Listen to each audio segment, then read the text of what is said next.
브랜딩은 이렇게 해야 성공할 수 있다. 애플이 원래는 애플 컴퓨터였었거든요. 스마트폰을 발표하면서 그 자리에서 스티브 잡스가 We're dropping the computer from our name, and from this day forward, we're going to be known as Apple Incorporated. 이게 뭔가 브랜드야. 뭐 이런 식의 나에게 무엇인가가 온다라는 그런 배송의 본질을 우리가 포커싱을 해서 온해라는 이름을 만들었는데요. 올해 가장 아름다운 상표상.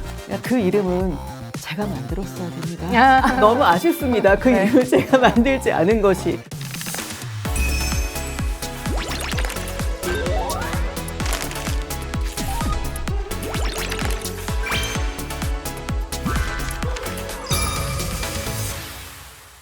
안녕하세요. 트렌드를 통해 세상의 흐름을 읽어보는 트렌드 코드입니다. 브랜드 하면 어떤 브랜드가 떠오르시나요? 정말 사업의 이 성패를 좌우한다고 해도 과언이 아닌 이 브랜딩 전략. 오늘은 이 브랜딩 전략에 대해서 이야기 나눠보려고 합니다. 브랜드의 마음을 불어넣는 두 분을 모셨습니다. 안녕하세요. 안녕하세요.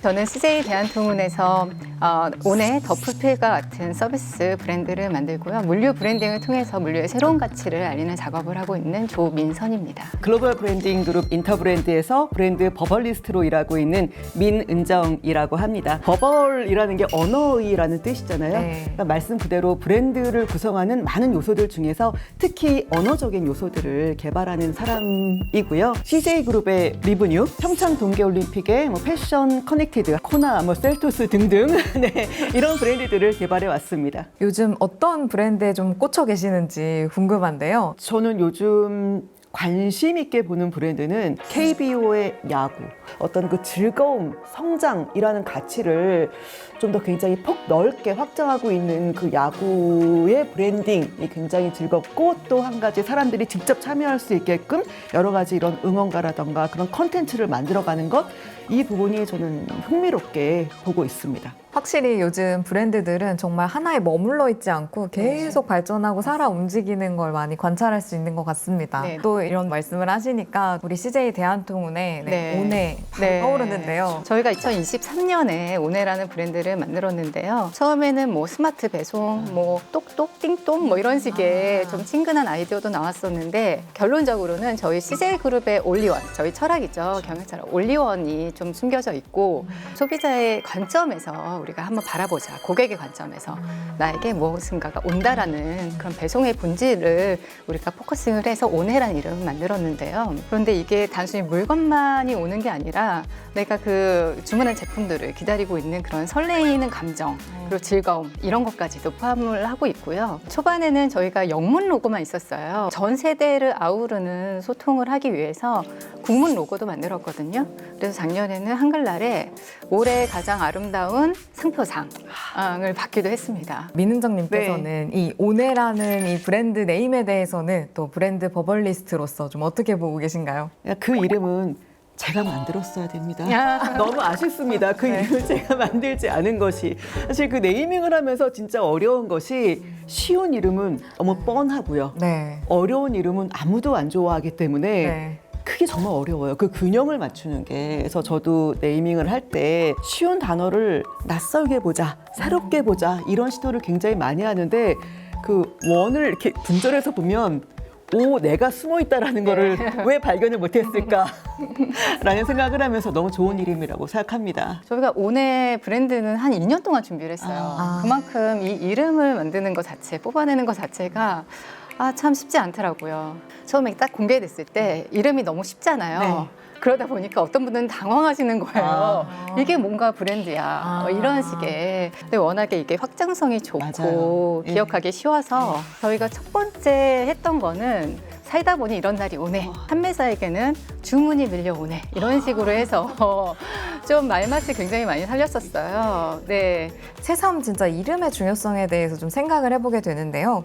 요즘에 이런 대중들이 좋아하는 브랜드 보면 사실 제품 자체가 좋거나 뭐 이런 건 당연하지만 브랜딩, 정말 기획 너무 잘했다, 이런 브랜드들이 이제 눈에 띄더라고요. 브랜딩은 이렇게 해야 성공할 수 있다. 좀 나름의 노하우가 좀 있으신가요? 제가 좋아하는 브랜드 중에 이제 초반이 떠먹는 그 그릭 요거트 초반이가 있는데, 거기 창업자님께서 하신 말씀이 있으세요. 제품 그 이상의 가치를 대표하지 않는다면 지금의 브랜드라고 말할 자격이 없다. 그 제품 그 이상의 가치가 뭘까라는 것을 고민을 했을 때 세 가지인 것 같아요. 첫 번째는 브랜드의 신념, 다른 말로 하면 존재 이유. 두 번째는 고객과의 깊은 관계. 그리고 세 번째는 그 브랜드만이 줄 수 있는 어떤 경험. 이 세 가지가 지금의 브랜드, 요즘의 브랜드가 갖춰야 되는 그런 가치가 아닌가라고 생각을 합니다. 맞아요. 정말 사람들의, 소비자들의 머릿속에 딱 남는 그 그쵸. 브랜드들을 보면 딱 그 브랜드만이 가지고 있는 어떤 색깔, 철학이라는 게 존재하는 것 같습니다. 네. 네, 뭐 대표적으로 많이 얘기 나오는 게 뭐 파타고니아. 그렇죠. 사실 파타고니아는 정말 대단한 브랜드다라고 저도 생각을 하는데요. 그런 생각을 해봅니다. 이 제품이 파타고니아라고 다시는 부를 수 없는 그런 순간이 온다면 그때는 언제인가? 환경에 해로운 제품을 만들 때겠죠. 그래서 이제 브랜드를 기획을 할 때는 그 브랜드와 함께 있을 때 고객이 스스로를 어떻게 인식할까라는 것도 굉장히 중요한 것 같아요. 그래서 파타고니아와 함께 있는 고객들은 나 역시 환경에 대한 진정성을 가지고 있는 어떤 활동가다 이렇게 느끼게 될 거잖아요. 네. 그래서 브랜드의 페르소나가 곧 고객의 페르소나가 되는 것이겠죠. 저는 이제 수업하면서 학생들한테 이 브랜드는 사람으로 표현하면 어떤 모습일 것 같아? 나이가 몇 살일 것 같아? 이런 것만 맨날 물어보거든요. 네네. 굉장히 재밌어 하는데 혹시 오네의 경우에는 네. 어떤 이미지를 좀 그려볼 수 있을까요? 저희도 이제 브랜드를 만들 때 퍼스널리티를 상정을 하잖아요. 주위에 그런 친구들 있을 거예요. 항상 시간을 잘 지키고 뭔가 네. 부지런하고 네. 항상 먼저 준비하는. 아. 그렇지만 어쨌든 나에게 선물을 가져다 주는 이런 생각하면 즐겁고 뭔가 위트가 있는 그런 친구 같은 네. 그게 지금 저희 여러 가지 마케팅 활동을 통해서 계속 그 온에스러움을 쌓아가고 네. 그 기준이 되고 있습니다. 확실히 이런 브랜드의 이름 또 슬로건 이런 것도 참 중요하지만 요즘에 보면 그 역시 사람들이 브랜드를 딱 느끼는 순간 또 광고가 아닐까 싶습니다. 광고가 옛날처럼 막 대중매체에 멋있게 나오는 것뿐만 아니라 딱 B급의 어떤 뭐 그런 혹은 뭐 스토리가 있는 이런 광고들도 이제 등장을 하게 되는 것 같습니다. 이런 광고에 대해서 혹시 어떤 브랜딩 전략으로서 좀 어떻게 바라보고 계신가요? 이제 과거에는 브랜딩과 마케팅이 이렇게 구분이 되면서 광고는 마케팅의 영역이다. 좀 이런 인식들이 선입견이 있었던 것 같아요. 근데 사실은 지금은 그런 경계는 다 허물어졌다라고 생각을 하고요. 근데 중요한 것은 사실 광고는 약속이고요. 이것을 증명하는 것은 경험이라고 할 수 있겠죠. 그래서 광고에서 이야기하는 메시지, 광고에서 이야기하는 약속, 이것이 모든 고객이 똑같이 느낄 때만이 사실 진정한 또 좋은 브랜딩을 한다라고 이야기할 수 있을 것 같습니다.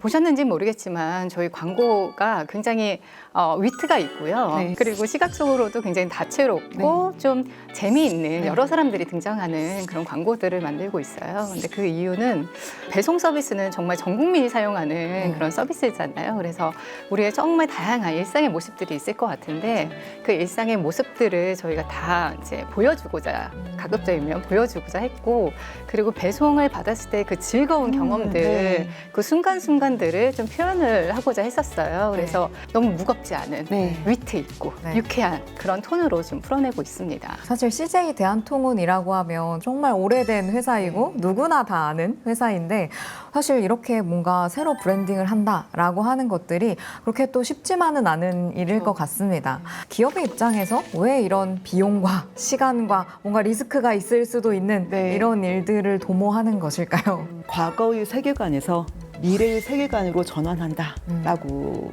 또 정의할 수 있을 것 같고요. 이제 보통 브랜드를 바꾼다, 리브랜딩 한다라고 하면은 이제 소비자 입장에서는 뭐 이름이 바뀐다던가 또는 뭐 로고가 바뀐다던가 어떤 외형적인 변화를 좀 주목하게 되는데 이 정체성에 대한 어떤 리빌딩, 사실 재규정, 재정의 이 부분이 분명히 돼야 성공적인 리브랜딩이 될 수 있다라고 말씀을 드릴 수 있을 것 같습니다. 애플의 예시를 들어도 애플이 원래는 애플 컴퓨터였었거든요. 근데 스마트폰을 발표하면서 그 자리에서 스티브 잡스가 이제 우리는 더 이상 컴퓨터 만드는 회사가 아니다. 우리는 스마트한 세상을 만드는 회사이다. We're dropping the computer from our name, and from this day forward, we're going to be known as Apple Incorporated to reflect the product mix that we have today. 제가 작업했던 것 중에 또 한 가지 사례를 말씀을 드리고 싶으면 곰표가 있는데요. 네. 보통 이제 곰표가 와, 재미있는 콜라보로 성공한 거 아니야? 라고 말씀들을 하시는데 네. 생각해 보시면 뭐 예를 들어서 뭐 쿠션이라던가 맥주라던가 패딩 공통점이 있죠. 하얀색으로 만드는 즐거운 세상. 그랬군요. 네, 맞습니다. 이것이 리브랜딩의 본질입니다. 그러면 이제 2023년, 네, 이때 이제 오네를 런칭을 네. 하셨다고 말씀 주셨는데, 이런 어떤 리브랜딩의 효과가 좀 실질적으로 나타나셨나요? 아, 네네. 저희가 작년에는 주 7일 배송, 월요일부터 일요일까지 매일매일 오는 메일온회를 이제 론칭을 했는데요. 전년도 대비해서 저희 물량이 얼마큼 늘어났는지를 봤더니 일요일 물량이 거의 67% 정도 이제 증가를 하고, 특히 그 시급성이 있는 육아용품들 있잖아요. 기저귀, 분유 이런 네. 것들은 거의 300%가 증가된 수치로 나타났어요. 특히 또 이제 식품에 대한 부분들, 보통은 식품들이 그 주말이 되면 원래 일요일에는 배송이 안 되다 보니까 쭉 이렇게 내려가는 네. 그런 그 물량의 추세가 있었었는데, 이제는 언제든지 올 수 있게끔 기반이 되었기 때문에 소비자에게도 좋고 판매자에게도 좋은 그런 배송의 인프라가 만들어졌다고 생각을 하고 있습니다. 그래서 저는 이 CJ 대한통운의 이런 브랜딩을 보면서 궁금증이 좀 들었던 네, 것이 네. 사실 원래 이제 B2C, 그러니까 소비자 접점도 물론 있지만 사실 B2B로서의 이 사업도 굉장히 그렇죠. 중요한 이 사업인 건데 왜 이런 B2B 기업에게도 이 리브랜딩이 중요했을까? 그러니까 저희 물류 기업은 B2B 기업이잖아요. 그런데 그 과정에도 모두 다 사람들이 들어있어요. 그런데 이제 우리가 뛰어난 부분들을 구구절절히 일방적으로 설명을 할 수도 있지만, 그보다는 브랜드에는 우리가 서비스의 경쟁력들, 그리고 우리가 추구하는 가치들, 고객과의 약속들이 다 담겨 있기 때문에 브랜드로 굉장히 임팩트 있게 던지면 설득력이 있더라고요. 네. 그래서 저희는 이번에 온에를 통해서 세일즈적인 측면에서도 효과를 좀 볼 수가 있었었고, 그래서 이번에는 이제 풀필먼트 브랜드인 더 풀필, 그리고 운송 브랜드인 더 운반, 그리고 추후에는 저희 기술 역량을 나타내는 브랜드까지 더 만들어낼 예정입니다. 흔치 않게 물류를 통한 브랜딩 작업들을 저희가 거의 선도적으로 해나가고 있는 거죠. 사실 지금 말씀 주신 거에 굉장히 공감을 하고요. 결국 모든 비즈니스의 시작과 끝에는 사람이 있다. 저도 이거는 굉장히 많이 공감을 합니다. 그 많은 이해관계자를 설득하기 위해서 가장 효과적인 것은 그 브랜드의 어떤 신뢰성이라고 생각을 하고요. 사실 그 비즈니스의 끝도 물론 CJ 대한통운도 그러시지만 결국엔 사람이 있기 때문에 B2B가 아니라 B2B2C의 관점을 가지는 게 굉장히 중요하다라고 생각하고 하고요. 최종 소비자들, 최종 고객들에게 사랑받는 브랜드만이 지속 가능하다라고 저는 생각을 합니다. 저희 온에라는 그 브랜드명을 처음에 만들었을 때는 저희는 비즈니스 확산까지 염두에 두고서 만들어 놓은 건데요. 온에 브랜드가 나오고 나서 그 이후에 저희가 내일 도착 보장이 되는 내일 꼭 온에가 있고, 새벽에 오는 새벽에 온에, 빠른 시간에 오는 바로 온에가 있습니다. 그리고 최근엔 저희가 보내 온에라는 보내기 서비스를 출시를 했는데요. 받기만 하는 배송이 아니고 내가 직접 보낼 수 있는 배송이다라는 서비스예요. 우리가 중고거래 되게 많이 하시잖아요. 네. 그런데 무거운 물건들 이런 거 있을 때 어떻게 하세요? 아, 난감하죠. 네, 난감하죠. 정말로 무거운 물건이면 어떻게 그 중고거래 할 때 오셔야 돼요. 막 이렇게 하거나. 그리고 이걸 받는 건 너무 익숙한데 네. 막상 보내려고 할 때는 맞습니다. 사실 어떻게 보내지? 어떻게 될지 몰라요. 우리 온에 앱에서 아, 직접 네. 들어가시면 보내 온에가 딱 버튼이 뜨어 있거든요. 접수를 하면 결제까지 다 한 번에 다 가능합니다. CJ 대한통운 홈페이지에서도 접수를 하실 수 있고요. 어딜 가지 않고 내가 있는 곳에서 나의 편의대로 할 수 있게끔 만들어 놓을 계획입니다. 저희 당근을 많이 하시는지 모르겠는데요. 최근에 보시면 바로 구매라는 서비스가 있어요. 살려는 사람이 누르면 그냥 이거를 파는 사람이 상자를 포장을 해서 앞에 내놓는 거예요. 실생활에서 이제는 더욱 쉽게 보내기를 하실 수 있게끔 저희가 모든 경로들을 다 틀어놓고 있습니다. 나날이 편리해지고 있습니다. 네네. 그럼 이렇게 소비자들한테 좀 친근하게 다가가기 위해서 또 어떤 노력들을 좀 하고 계시는지 또 궁금한데요. 여러 가지 소비자향 마케팅 활동들을 하고 있는데 광고도 그 중에 하나이고 네. 여러 가지 프로모션들도 하고 있어요. 요즘 KBO 그 야구들 많이 듣고 네. 계시잖아요. 네. 저희가 이제 랜더스 그 유니폼에도 저희 오네가 패치가 들어가 있고 랜더스 필드에 가보시면 홈런이 오네, 안타가 오네와 같은 이런 저희 오네를 활용한 문구들이 재미있게 계속 나오고 있고요. 그리고 슈퍼레이스라고 저희 CJ에서 하고 있는 그런 모터스포츠 경주 대회인데요. 그 타이틀 스폰서 이름이 오네 슈퍼레이스입니다. 아, 네. 네네. 오늘 세계관이네요. 오네의 세계관입니다. 네, 즐거움의 모든 순간에 네, 네, 네, 오네가 네. 있는 오네. 네, 오늘 정말 브랜드 전문가분들께서 얘기해 주셔서 아, 정말 이 브랜드란 이런 거구나 많이 느꼈습니다. 오늘 이 두 분의 이 브랜딩에 대한 이야기를 듣고 나니까 앞으로 브랜드 볼 때마다 오, 이 브랜드는 이렇게 브랜딩을 했구나 정말 눈여겨보게 될 것 같은데요. 오늘 정말 1인 자영업자부터 글로벌 대기업까지 브랜딩에 관련해서 정말 도움 많이 되는 네, 영상이 되지 않을까 싶습니다. 두 분께 더 궁금하신 내용이 있으시다면 네, 댓글로 남겨주시면 감사하겠습니다. 네, 오늘 귀한 시간 내주신 두 분 네, 감사드립니다. 감사합니다. 아.